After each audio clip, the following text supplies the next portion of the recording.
Quand la géopolitique se mêle au sport, voilà comment est-ce que le résultat d'un match légendaire finit par, euh, finit par être tranché. Quand la politique se mêle au sport, eh ben, voilà comment est-ce que les résultats déjà, déjà prévus et déjà décidés à l'avance finit par dicter les règles, les règles de ceux-là qui ont conçu ce sport. Sur le plan géopolitique du sport, parce qu'il faut savoir que dans le sport, il y a une géopolitique. Le match, en tout cas le combat, Francis Ngannou et puis Tyron Fusé, c'est un événement majeur aux multiples enjeux. Mais je suis surpris, encore une fois, de voir la naïveté morbide de certains influenceurs, des créateurs de contenu sur YouTube,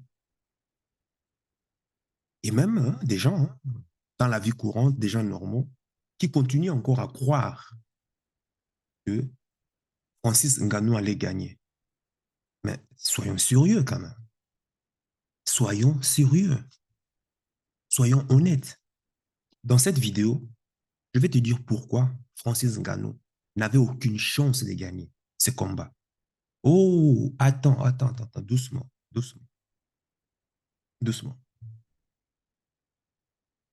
Pas d'émotion ici.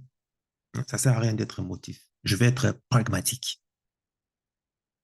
Je sais que cette vidéo va être clivante et choquante, mais comme je le dis si souvent, si tu aimes entendre les choses qui te font sentir bien, alors tu as énormément de chaînes et tu peux aller suivre qui vont te faire sentir bien. Et tu pourras continuer ta vie, tu pourras te la couler douce dans la vie, tranquillement et paisible et chill out. Tu n'auras plus à penser au lendemain parce que tu sais que tout sera euh, comme aujourd'hui, tout sera comme hier. Demain aussi sera pareil. Il y a des chaînes comme BMF TV, il y a des chaînes comme TF1 qui vont te caresser dans le sens du poil. Soit tu es prêt à entendre la vérité, mais alors il faut être prêt aussi à encaisser le choc. Dans ce cas, tu es le bienvenu ici. Bon, moi c'est Michaelis Matamba. Je parle de business, entrepreneuriat, géopolitique et aussi du mindset très important là. Bref, le principal thématique qui vont te permettre de réussir ta vie en devenant simplement un homme libre. Et pour cela, tu as intérêt de cliquer j'aime et t'abonner, regarde là en bas, sur cette chaîne et d'activer la cloche de notification pour ne rater aucune vidéo. En tout cas, si vraiment la réussite a une importance pour toi dans ta vie. Et ça tombe bien, justement. On va parler de Francis Ngannou et l'univers du business, ouais, de la boxing business. Et pour cela, si tu rêves, si tu souhaites en tout cas avoir un ventre plat et des abdos fessiers comme Francis Ngannou, eh bien dans la barre de description, il y a un formulaire à remplir qui va te permettre simplement d'en savoir un peu plus sur toi afin de fixer un rendez-vous avec moi pour te donner des pistes claires, transparentes, sérieuses, simples, pour te permettre simplement d'atteindre tes objectifs rapidement sans se priver de quoi que ce soit. Et si tu as un jour, franchement, le désir aussi de pouvoir générer des revenus complémentaires jusqu'à 2 500 € et plus à côté de ton travail principal ou si tu n'as encore rien, pas de problème.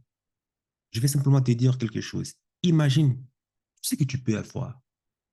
Tout ce que tu peux avoir rien qu'en ayant, en plus de ce que tu as déjà ou bien de ce que tu gagnes, 2 500 € en plus tout le mois. Qu'est-ce que ça va te faire? Imagine. Si c'est pas suffisant, bah, imagine d'avoir plus. Ah ben, pour cela, justement, il y a une liste hein, sur laquelle, ben,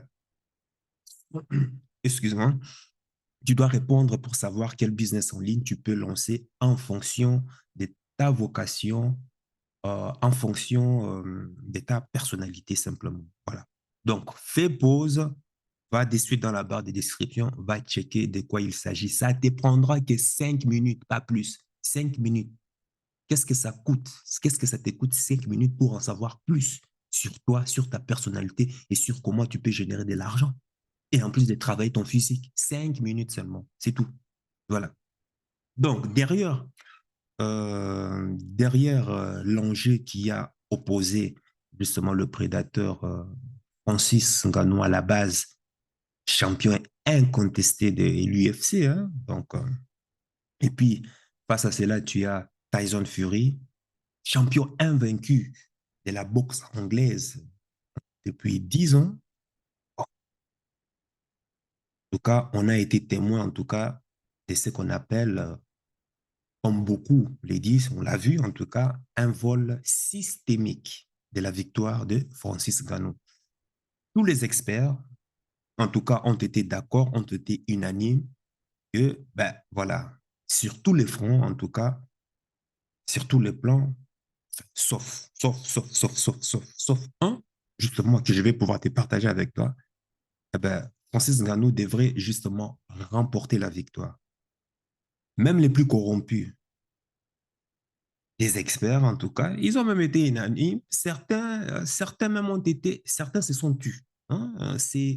Ils n'ont même pas voulu donner d'avis. Hein. Ils se sont simplement tus. Hein. Et déjà, je trouve déjà c'est plus sage. Leur seul argument était devenu que, ben voilà, Tyson Fury, en tout cas, a plus d'expérience. Il a été plus subtil. Voilà, subtil. Bref, je ne parle pas euh, de ces fameux supposés experts américains, enfin britanniques, britanno-américains, qui prédisaient que, voilà, Francis Ngannou allait perdre, enfin, n'allait pas tenir sur 3 rounds. Donc maintenant, imagine jusqu'où va le paroxysme de l'idiotie et de la bêtise. Mais si tu es habitué sur cette chaîne, ah, tu sais on a vu pire que ça. Bref. Donc, des soi-disant experts, des soi-disant intellectuels qui ont été payés et qui ont sorti toute une science comme quoi bah, qu'il est impossible à qui que ce soit de pouvoir battre voilà, de pouvoir battre champion euh, un champion incontesté. Voilà. On a même fait des théories avant le match. On a vu du tout et du n'importe quoi. Mais bon, soyons francs, soyons sincères. Parce que j'ai l'impression que, voilà, les gens sont toujours un peu trop émotifs et vivent encore dans le monde de bisounours. Pourquoi Francis Ngannou n'avait pas la chance de remporter ce combat? Pourquoi la victoire a été donnée à Tyson Fury au détriment du mérite du combat, d'après les règles de cette discipline? Pourquoi cela? Ben, c'est simple. Il y a des lobbies. Il y a une espèce de consensus, il y a une espèce de cartel, hein, un cartel pro-occidental derrière chaque discipline sportive. La défaite de Tyson Fury allait envoyer indirectement une image de défaite du bloc occidental. Là, on est dans la politique face aux autres coalitions de ce monde. Et ça, c'est inimaginable pour eux. Ça ne pouvait pas se passer ainsi. Derrière la WBC, la WBO, c'est une organisation qui a des liens très étroits avec la grande famille royale anglaise. Il faut comprendre que la boxe anglaise est une marque déposée britannique. Donc, de ces faits, il est inconcevable, il est interdit de porter au sommet un sportif qui ne représente pas l'image de leur vision hégémonique, qui ne représente pas l'idéal, en tout cas, de leur projection géopolitique. Donc, pour celles et ceux qui oublient, on va encore remonter dans l'histoire.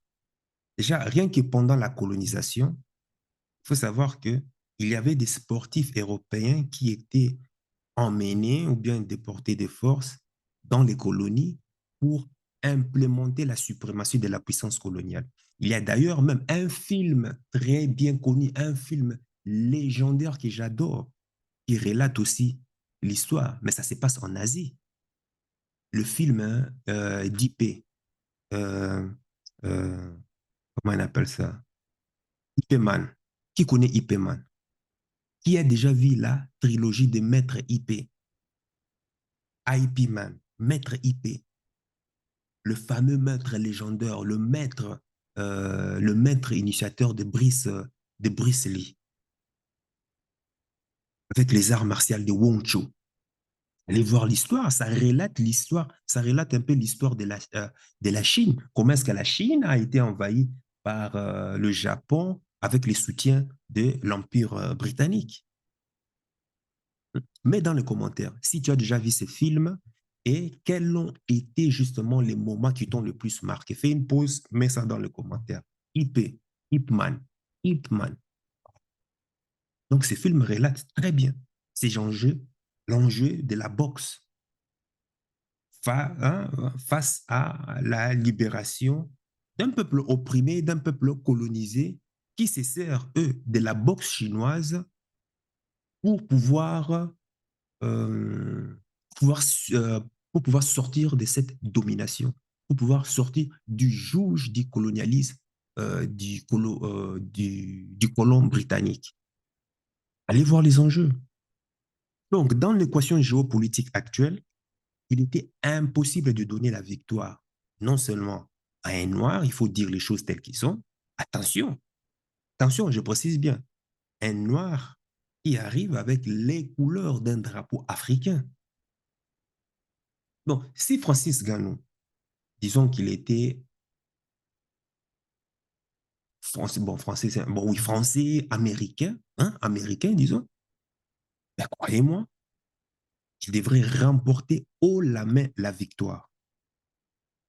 Et, disclaimer ici, ce n'est pas le fait que tu aies une peau noire qui veut dire que tu aimes l'Afrique. Ça n'a rien à voir. Tu peux avoir une peau noire et travailler contre les intérêts du peuple africain. Donc, ça n'a rien à voir du tout. Et secondo, je te vois déjà venir en me traitant de complotiste ou quoi que ce soit. Je suis d'accord, il n'y a pas de problème, mais reste d'abord, écoute jusqu'à la fin mes arguments. Et puis après, tu peux me descendre comme tu veux. Ça va? OK.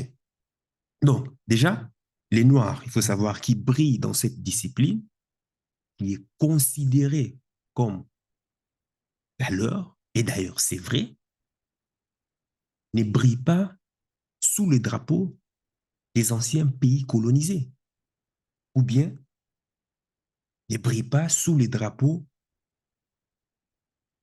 des des États de seconde zone. Donc, maintenant, émettre hein, une victoire à Francis Ngannou, remettre le trophée à Francis Ngannou, qui quitte, en plus de ça, qui quitte une discipline de la MMA pour compétir dans une autre discipline sans expérience professionnelle.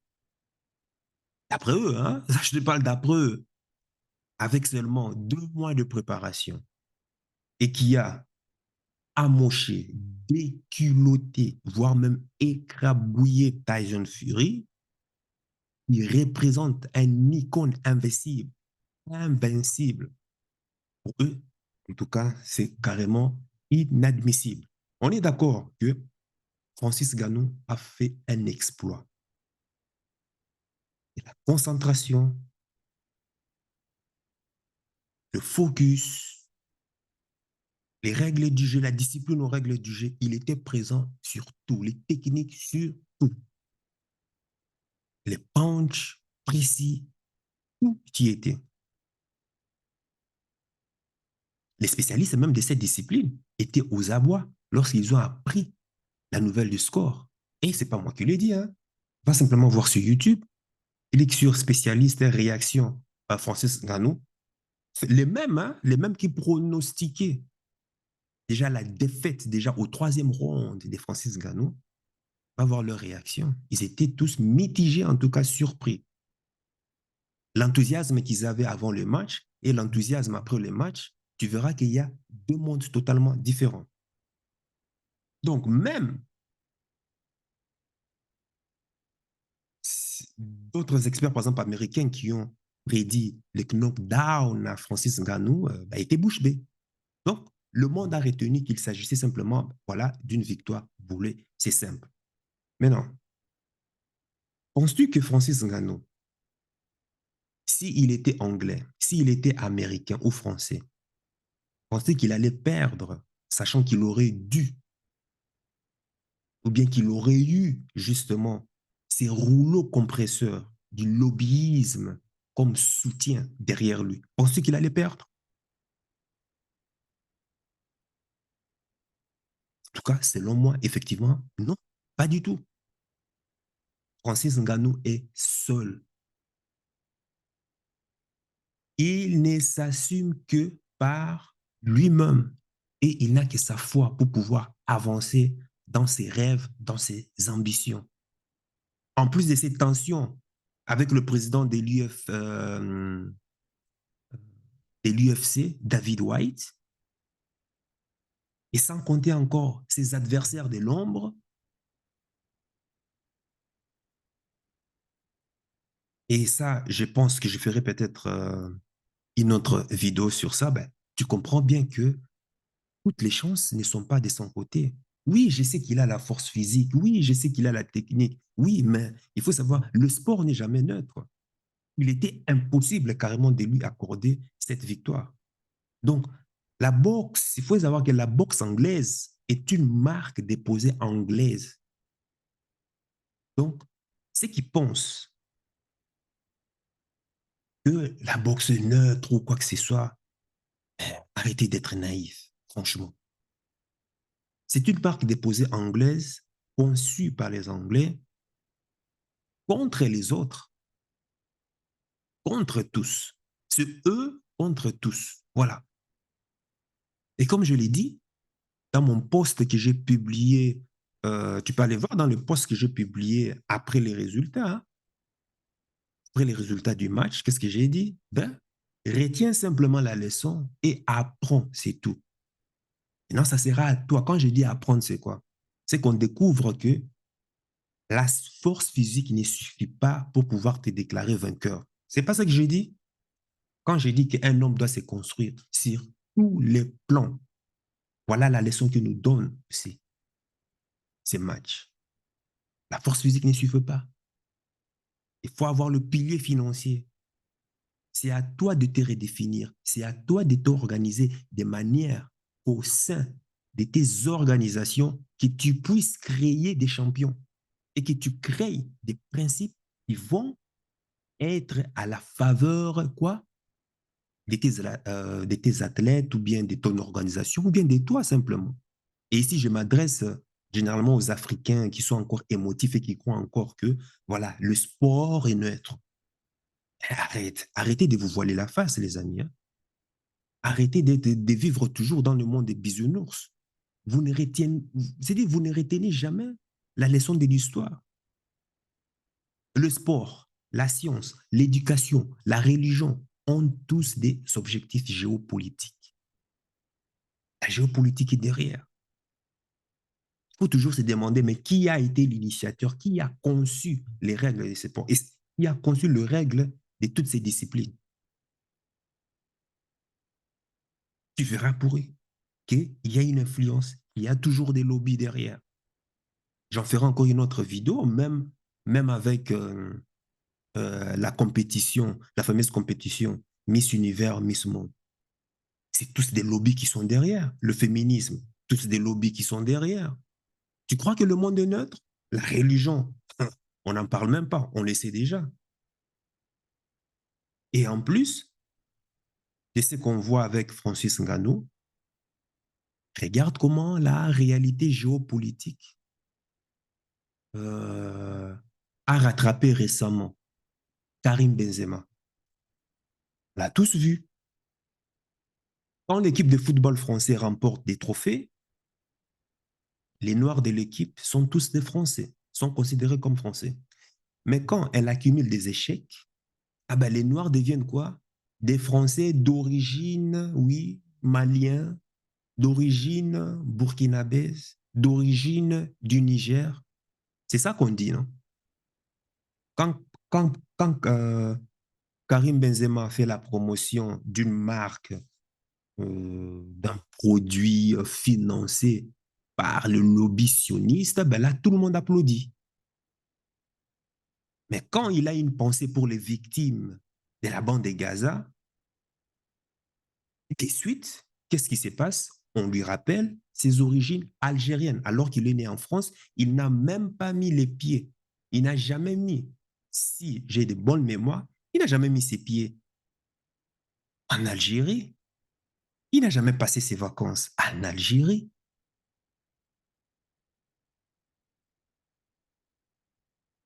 Quand l'Ukraine s'apprêtait à mettre les missiles de l'OTAN aux portes à quelques kilomètres de la frontière russe et que la Russie a enclenché la fameuse opération, l'opération spéciale militaire pour envahir l'Ukraine, qu'est-ce qu'on a constaté?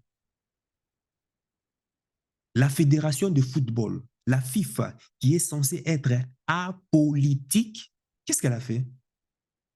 Elle s'est mêlée des enjeux politiques.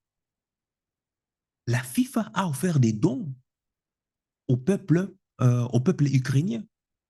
La FIFA a changé les couleurs de ses sites au drapeau tricolore ou bien bicolore ukrainien.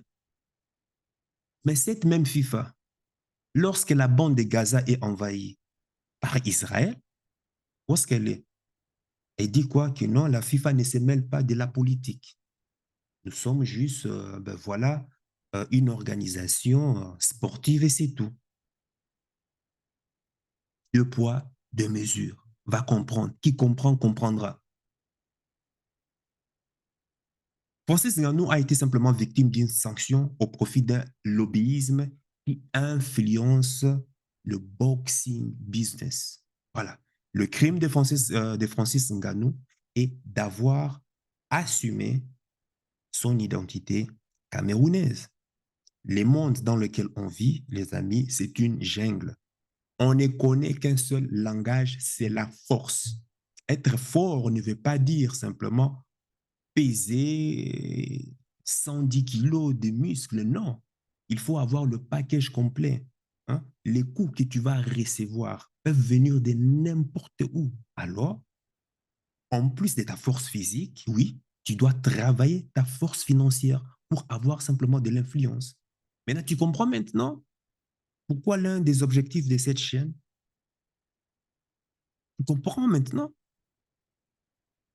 pourquoi est-ce que tu as intérêt à remplir, par exemple, le simple formulaire dont je t'ai parlé au début pour savoir un minimum l'influence financière que toi, que tu peux aussi avoir à ton niveau. Le plus rapide, c'est de commencer simplement avec un business en ligne. Et tu as tout dans la barre de description. Fais une pause maintenant, là. Regarde dans le formulaire et après, tu nous rejoins. Fais ça maintenant. Arrête de faire semblant que tu es occupé, quoi que ça. Fais ça maintenant. Bon, on continue. Deuxièmement, je vais parler de l'influence du marketing. Le marketing aussi en est une cause. De la même manière que le féminisme est le cheval de Troie du capitalisme, du grand capital, ben, la boxe anglaise est le cheval de Troie du néocolonialisme et le cheval de Troie aussi du grand capital, c'est pareil. La victoire de Francis Ngannou qui symbolisait déjà une lueur d'espoir peuple africain qui voit en Francis Ngannou que tout est possible dans la vie, c'est lui qui croit. Ben, cette image,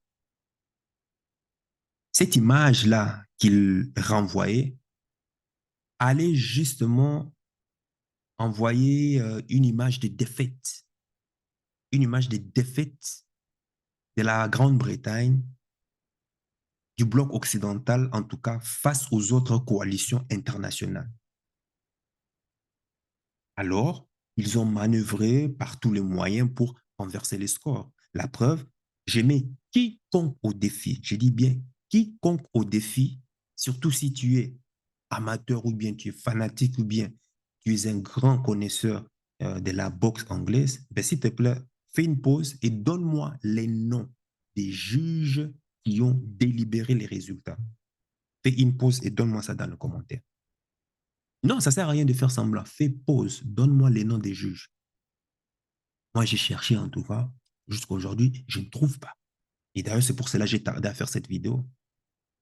Même chat GPT a pété le plan. Parce qu'il me dit que je l'embête avec ces questions-là. Il n'y en a pas, il n'y en a pas. Ah, si lui ne trouve pas, tu crois qu'il va trouver? Non. Francis Ngannou, blague à part, c'est un success story qui mérite un film digne d'un grand Oscar. Il vient montrer à tout le monde qu'il peut être champion dans plusieurs arts martiaux. Donc, c'est en quelque sorte, il a le profil euh, d'un combattant de rue, d'une force brute mais disciplinée, qui affronte quoi? Un champion qui est réputé jouir d'une discipline exemplaire dans le sport, avec zéro défaite. Ils disent 10 ans invaincu. Et ça lui a taillé une carrure de combattant redoutable. On lui a euh,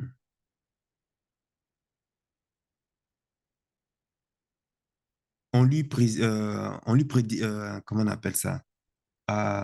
Les experts, les fameux experts prédisaient que Francis Ngannou n'allait même pas tenir, il n'allait même pas tenir 3 rounds. Et d'autres disaient même au 7e round, il serait déjà KO, knockdown. Et d'un côté, tu as l'image invaincue qui était devenue une image marketing. Tyson Fury, c'est un produit marketing. Écoute bien hein, ce que j'ai dit. Je précise qu'il était. Je dis bien qu'il était. Je dis bien qu'il est ou qu'il sera. Je dis bien qu'il était. Maintenant, il ne sera plus. Parce qu'on a découvert sa faiblesse. Parce que le monde a vu que derrière cette invincibilité, ce n'est qu'une invincibilité des pacotilles. Ce qui veut dire que c'est à cause de cette image d'invaincu qu'il mobilise un certain nombre de ressources pour susciter l'adhésion à ces nouveaux combats, dont les politiques s'en mêlent, se servent de l'image pour leurs intérêts personnels. Jusqu'à ce que certains marketeurs même disent que le challenger de Tyson Fury n'est pas encore né, ou bien il n'a plus de challenger à son niveau. Le seul challenger possible, ils disent que c'est l'Ukrainien Oleksandr Usyk, hein, dont le combat dont le combat va se faire dans un mois. Alors, donc, on constate qu'il y a un enjeu marketing très important, c'est garder l'image de l'invaincu qui va vendre le prochain combat. Ne trouve-t-il pas ça bizarre que pendant le combat entre Francis Ngannou et Talon Fizi, qui était annoncé, on planifiait déjà le prochain combat. Enfin, je vais dire, selon lui, hein, selon Tyson Fury, il allait affronter Francis Ngannou, en faire un déchet à expédier à la poubelle, et puis voilà, juste voilà, une leçon d'école, et puis aller vite se focaliser vers un autre combat, selon lui, qui est plus important. Tu imagines? Et ils étaient certains qu'ils allaient mettre Francis Ngannou au tapis au troisième round. Bon, maintenant, je sais que tu vas me dire, oui, Michaelis, chaque boxeur a le droit de se la péter, donc c'est normal. Ce combat est juste un combat d'exhibition. Ok. Tu es expert, il n'y a pas de souci. Mais je vais dire ceci. Ceux qui organisaient ce combat avaient déjà en tête un résultat préconçu. L'objectif n'était pas d'humilier Tyson Fury. Il fallait maintenir l'image d'un vaincu de Tyson Fury pour le prochain combat. Et d'ailleurs, qui est un combat derrière lequel les enjeux géopolitiques sont énormes contre l'Ukrainien. Parce que n'oublie pas, ça ne m'étonne même pas, ça ne m'étonne même pas que les dés soient déjà pipés pour que l'Ukrainien puisse gagner. Et de sorte que ceci va rayonner l'image du combat de l'Ukraine contre la Russie. Ils vont utiliser cette image pour pouvoir gagner la cause des millions de peuples qui sont encore fans de cette discipline. Pourquoi? Par exemple, à partir du sixième round, si tu as suivi le match, pourquoi à partir du sixième round, Francis Ngannou a commencé à baisser le rythme? Il baisse en intensité. Bon, parce que déjà, il se sent qu'il a la maîtrise de combat. Et d'ailleurs, il a même dit dans son interview, j'espère que je vais retrouver cela pour pouvoir le partager avec toi. Ceci ne te rappelle pas les Jeux Olympiques de Tokyo? Les gens oublient, hein? 11 combats de boxe ont été truqués. On l'a su simplement des années plus tard, comme par hasard. C'est toujours des années plus tard que les révélations sortent. Après que les gens ont mangé, ont eu des pots de vin, ils se sont rassasiés, ils ont mangé du camembert, ils ont bu des bons bordelais et tout et consort, ils ont très bien digéré et maintenant on sort les vérités plus tard, comme par hasard. Des médecins après la mort. Hmm? C'est Figaro qui l'a révélé, par exemple, l'affaire avec l'Azerbaïdjan. On l'a tous su. Et la Corée du Sud. Souviens-toi euh, du premier champion poids lourd noir. C'était pas un Américain, hein. Le premier poids lourd n'était pas un Américain ni un Anglais. C'était un Français, un Sénégalais qui s'est battu pour la France. Ils ont carrément effacé son histoire de manière volontaire. Aujourd'hui, c'est ni vu ni connu. Ils ont effacé volontairement. Il s'appelait Amadou Fall. On le surnommait Balting Siki. Pourquoi il n'apparaît pas dans l'histoire? L'arrangement était qu'il devrait tomber et laisser le poids lourd à l'époque préféré. Bref, je vais trouver avec toi des Français pour prendre les dessus. Mais il a violé le contrat et après sa victoire, on lui a collé plusieurs calomnies sur son dos et la Fédération française de boxe l'a destitué de tous ses titres et on l'a suspendu pendant au moins, je sais pas moi, 6 mois ou 9 mois, jusqu'à ce qu'il est parti combattre aux États-Unis. Mais attends, les gens croient. Écoute, ici, moi, je ne fais que relater l'histoire, hein, et je n'ai même pas encore donné mon point de vue ici, hein. Je me base sur ce que eux disent. Donc, ce qu'on va faire, qu'est-ce qu'on va faire? Ok, je vais chercher on va chercher dans Google. Google est notre ami, mais les gens oublient vite l'histoire. Pourtant, l'histoire nous apprend énormément des choses. Les gens oublient vite l'histoire. Pourtant, ça, les faits sont là. Les faits sont là. Mais pourquoi est-ce qu'on oublie vite? Pourquoi est-ce qu'on oublie vite? Voilà. Balting-Siki, le voilà. Né Amadou Fall, également, et ça c'est Wikipédia, hein. Et n'oublie pas que Wikipédia ici donne aussi des informations filtrées. Toi, moi, comme monsieur, tout le monde peut aussi introduire des informations. Voilà pourquoi il faut de temps en temps se méfier. Regarde, il est l'Amadou Fall, également connu sous le nom de Louis Fall et Mbarik Fall. Est un boxeur français né le 22 septembre 1897 à Saint-Louis, en Afrique occidentale française, aujourd'hui au Sénégal. Et mort assassiné le 15 décembre 1925 à New York. Enfant turbulent, le Sénégalais arrive en Europe dans des circonstances incertaines vers l'âge de 10 ans. En réalité, ils disent incertaines, mais en fait, il a été repéré dans les colonies par, comme je l'ai dit, à l'époque coloniale, on a mené certains sportifs pour pouvoir symboliser, marquer la suprématie de l'empire colonial dans les pays colonisés. Et puis, un des sportifs a remarqué justement ce jeune homme et il lui a dit que non, toi, tu as de l'avenir. Tu devrais aussi, tu devrais participer dans les championnats de boxe international. Mais ici, voilà, comme ils ont effacé, ben, Wikipédia s'adapte à ce que la Fédération française donne comme information. Donc, je continue l'histoire. Abandonné à Marseille, il enchaîne les petits boulots et des rencontres l'amènent à s'initier à la boxe. Après avoir choisi son nom des rings, Balting Siki, l'adolescent effectue des combats pour quelques francs dans le sud de la France avant l'interruption de sa carrière pour la Première Guerre mondiale. C'est un tirailleur. Poilu décoré de la croix de guerre et de la médaille militaire, il reprend sa carrière pugilistique à Toulouse en 1919 où il se distingue. Après s'être illustré dans la capitale parisienne, Siki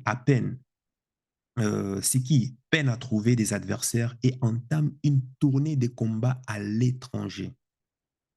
Aux Pays-Bas, il rencontre Lince van Appeltier, avec qui il fonde une famille. Père, il multiplie les combats et enchaîne les succès contre les meilleurs boxeurs européens jusqu'à s'imposer comme le prétendant au titre du champion du monde. C'était le premier. Enfin, le premier noir, je vais dire. Le 24 septembre 1922, au stade Buffalo, Balting-Siki choque le monde sportif en infligeant un calvaire à l'idole Georges Carpentier. Voilà, c'était lui. L'arrangement, c'était là. Il devait déclarer, voilà, il devait faire semblant de perdre, quoi. Parce que les lobbies avaient des intérêts derrière l'image de Georges Carpentier. Je continue la lecture. Le combat soulève de nombreuses polémiques sur un potentiel arrangement ou encore la décision de l'arbitre de disqualifier Siki avant de le déclarer vainqueur sous la pression des spectateurs. Heureusement qu'il y avait le peuple français qui était encore honnête. Ils se sont soulevés, ils ont dit, niet, vous faites tout pour pouvoir les disqualifier, vous faites tout pour pouvoir qu'ils perdent. Nous, on veut que le petit nous donne de l'exploit. Nous, on veut que le petit nous donne des, comment on appelle ça, l'extase. On veut que le petit nous donne le vrai jeu. Les fanatiques sont descendus sur le ring. Ces jours-là, c'était la débandade. Heureusement que les spectateurs, que le peuple était là pour dire, niet, arrêtez avec vos conneries à la con. Livrez-nous le jeu comme bon possible. Et même Georges Carpentier, lui, le réclamait. Mais il n'avait pas le choix. Pourquoi? Les lobbies derrière lui, le financier, ont dit, toi, tais-toi. C'est nous qui te finançons, sinon ta bourse, quoi que ce soit, on la met à l'eau. Et au final, ben voilà, il a gagné. Et ça a énervé complètement le lobby. Je continue l'histoire. Quelques semaines après son triomphe, seulement, hein, écoutez, je continue. La Fédération française de boxe le suspend 9 mois et le destitue de ses titres français pour une incartade. Et quelqu'un puisse me dire c'est quoi incartade? Donc, parti défendre son titre mondial en Irlande, comme il est suspendu en France, qu'est-ce qu'il va faire? Ah ben, il va ailleurs. Pourquoi en Irlande? Parce qu'il faut savoir que le premier champion anglais le premier champion de la boxe anglaise, c'était un Irlandais. Le premier champion poids lourd, c'était un Irlandais. Donc, voilà pourquoi l'Irlande était considérée comme le pays le pays euh, où ressortaient énormément des champions dans cette discipline. Donc, je continue. Battling Siki s'incline en pleine guerre civile contre l'Irlandais Mike McTeague. La revanche conclue contre Carpentier n'a jamais eu lieu. Il part seul aux États-Unis, sans sa femme ni son fils.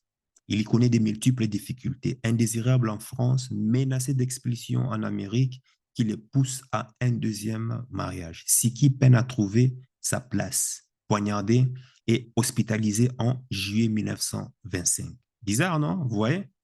En juillet 1925. Il est abattu des 2 balles dans le dos le 15 décembre à New York. Puis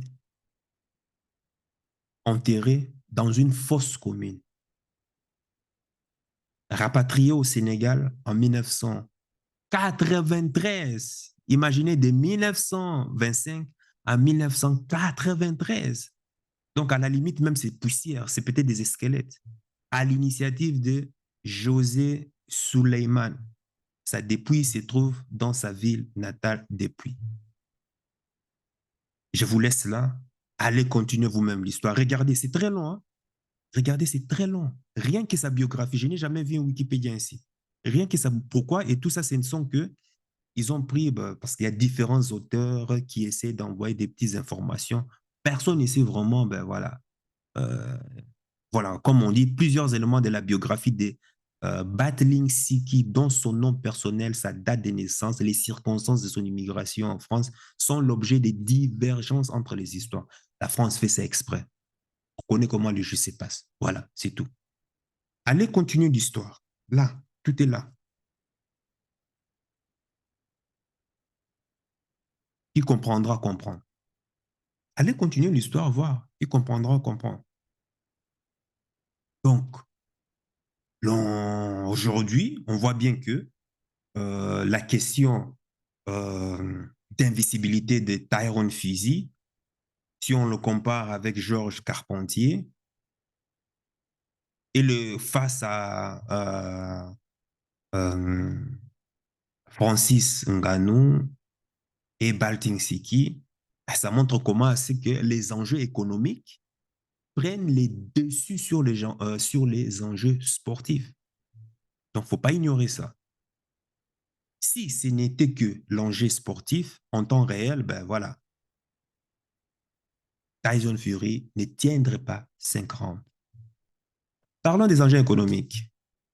Francis Ngannou, déjà, on sait qu'il avait déjà des problèmes de finances avec l'ancienne fédération, comme je l'ai dit plus haut. Il estimait que, que les orgas étaient plus riches que ceux qui combattaient. Et ça lui a fait des démêlés avec Dave White, le président de l'UFC. Regarde l'impact économique du combat avec Tyson Fury. Tout ce que ça a engagé, le marketing, Arabie Saoudite, qui symbolise le BRICS. Donc, ici, il a lui-même dit que ces enjeux, il faut savoir que Francis Ngannou, malgré ses démêlés avec l'UFC, il a quand même fait tout, il s'est quand même battu pour que ses intérêts économiques soient satisfaits avec ses combats. Donc, tant mieux, apparemment, quoi, il a 10 millions d'euros et puis Tyson Fury, 65 millions d'euros. Bon, voilà, pour lui, ça va jusqu'à présent, quoi. Et il peut même intégrer la boxe anglaise et puis revenir dans l'UFC tout en ayant des contrats vraiment euh, très satisfaisants. Maintenant, je vais revenir sur ce que j'ai du plus haut. De la même manière que le féminisme est le cheval de Troie du capitalisme, le sport est aussi un cheval de Troie du grand capital. Tu te souviens, Malcolm X, qu'est-ce qu'il disait des Noirs célèbres? Et ça continue encore jusqu'à aujourd'hui. Il les surnommait des jouets domestiques, des puppets. les êtres humains, ils sont, ils sont utilisés pour être des jouets. Et dans quel domaine? Eh bien voilà, on les voit tous, on les a tous cantonnés dans quoi? Exprès, hein? Dans le sport, dans le cinéma, dans la musique. Et qu'est-ce que ça envoie comme image? Ah ben, que les Noirs ne sont bons qu'à chanter, danser et puis faire du sport, c'est tout. Tout ce qui est domaine philosophie, derrière science, derrière, alors qu'on a des grands scientifiques, hein, des ancêtres, des, des grands scientifiques en Afrique qui ont été shadow bannis de l'histoire par l'Empire romain.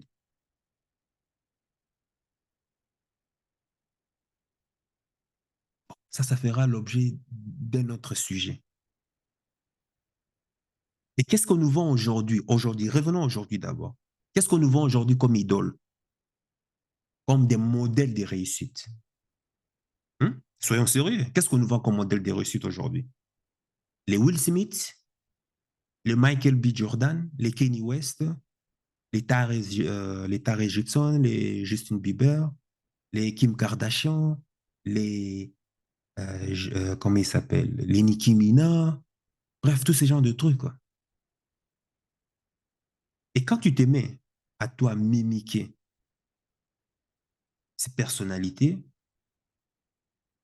tu te rends compte que quand tu grandis, à un certain moment, tu deviens émasculé. Et si tu es une femme, tu deviens une folle furieuse, quoi. Et le grand capital dit à ces célébrités, allez-y, vous êtes des leaders de vos communautés. Allez dépraver le mœurs. Enseignez-leur l'épanouissement de la femme passe par l'indépendance et le rejet des hommes. Enseignez aux hommes que être un vrai homme veut dire qu'il faut acheter des cadeaux, qu'il faut remplir des cadeaux à toutes les femmes, qu'il faut s'agenouiller, qu'il faut lui acheter des fleurs, qu'il faut lui dire je t'aime 1000 fois, qu'il faut satisfaire à toutes ses caprices. Il faut que l'homme accepte d'être vulnérable. Allez répandre à la dégénérescence du féminisme pour que vos communautés deviennent des consommateurs sans cervelet, deviennent consommateurs de nos produits pharmaceutiques, de nos produits cosmétiques, de nos produits médicaux, deviennent consommatrices de nos produits de mode, de nos produits alimentaires et j'en passe. Résultat des courses, qu'est-ce qu'on a? Des Noirs qui se croient plus blancs que les Blancs. Ah, j'ai rien dit, hein? On a des Noirs qui ont honte d'assumer leur noirceur. Ah, j'ai rien dit, hein? On a des Noirs qui ont honte de leur identité culturelle. On a des Noirs qui vont casser des magasins en Occident, déjà, qui n'est pas déjà leur pays, parce qu'on les traite de macaques par un magasin, mais par un magasin de mode, hein, un magasin qui vend des vêtements. Mais après une semaine, ce sont les mêmes Noirs qui vont dans ce même magasin acheter encore le vêtement et aller même travailler là-bas et aller même faire des stages. Ils envoient même leurs enfants aller faire des stages dans ce même magasin. Vraiment. Pour qui on prend pas comme des cons? Il faut être honnête. C'est vrai, on est des macaques. Moi, je l'accepte. Voyant les comportements ainsi, ben oui, on est des macaques. Désolé, c'est vrai. Pourquoi il faut se fâcher contre ça? Il faut simplement être honnête avec soi. Les célébrités sont comme une télécommande du capital. Ceci a pour objectif d'entraîner les masses de followers dans une espèce d'orientation qui va satisfaire les intérêts du grand capital. Je dis bien, toute célébrité qui ne suit pas cette ligne de conduite, qu'est-ce qu'on fait? On le shadow bannit. Qui se souvient de la polémique avec Maître Gims il y a quelques mois? As-tu vu comment est-ce que ça s'est terminé? Il a dû se plier derrière un plateau de télévisé, tout et consort. Il a dû se plier à leur narration. Pourquoi? Parce que s'il ne venait pas démentir ce qu'il avait dit, son album allait être capoté. On allait prendre tout, on allait confisquer tous ses avoirs. C'est simple, hein? On a vu Baltinsi qui est là, non? On allait commencer à lui sortir des dossiers gauche à droite et commencer à lui flanquer ça sur son dos. Et puis, ben voilà, il allait perdre tous ses intérêts, tous ses investissements et puis il allait se retrouver à la haut. Donc, ayant causé cela, il est venu, il a commencé à se plier. Comme quoi, l'argent, c'est nous qui t'avons financé. Et maintenant que tu influences des millions de gens, tu t'étais. Tu fais ce que nous, on t'a dit de faire. C'est comme ça se passe. Le monde, c'est un rapport de force. Donc, avec ce combat, tu le vois même, demande à un enfant qui a gagné le combat.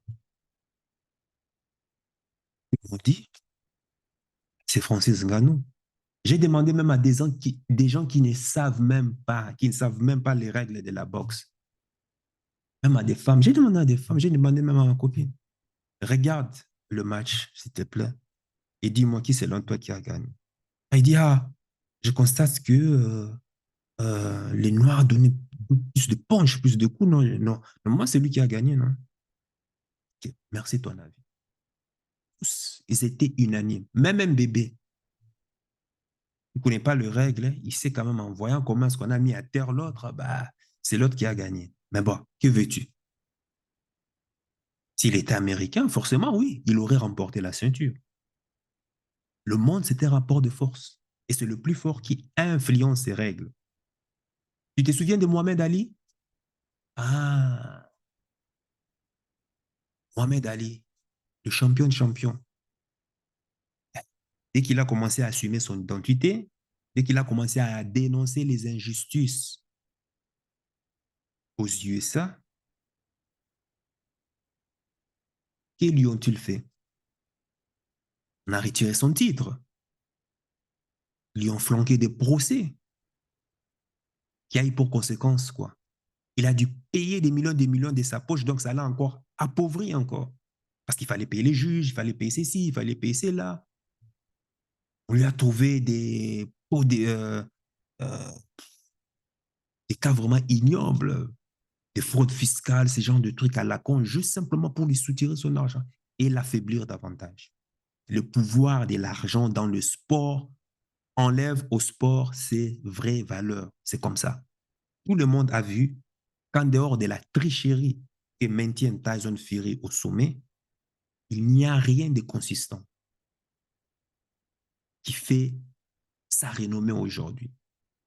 Donc, arrête d'être stupide et croyant que le sport est et que le sport est neutre. Non.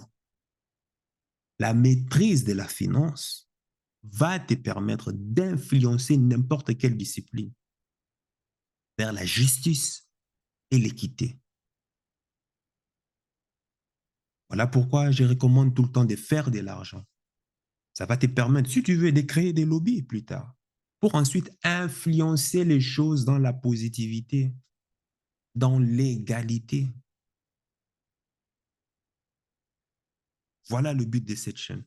Voilà aussi l'autre facette d'enseignement qui nous montre cette victoire volée de Francis Ngannou. Pourquoi est-ce que Francis Ngannou n'avait pas la chance de gagner ces combats? Et il le savait. Il le savait. Ceci dit, je finirai avec cette phrase de Baudelaire, Charles Baudelaire. Souviens-toi, qu'est-ce qu'il disait? Souviens-toi que le temps est un joueur avide. Souviens-toi que le temps est un joueur avide qui gagne sans tricher à tous les coups. C'est la loi. Le temps va nous révéler. De la même manière que le temps aujourd'hui nous montre, non, tout le monde voit en mondiovision. Voilà, réellement, voilà. Il y a de la triche. Mais qu'est-ce que tu peux? Tu ne pèses pas lourd financièrement. Pour peser lourd, regarde dans la barre des descriptions. Sur ce, sache que ton cœur sait déjà ce que ton cerveau essaie de comprendre. Suis la voie de ton cœur. Il connaît déjà le chemin. Ciao, ciao.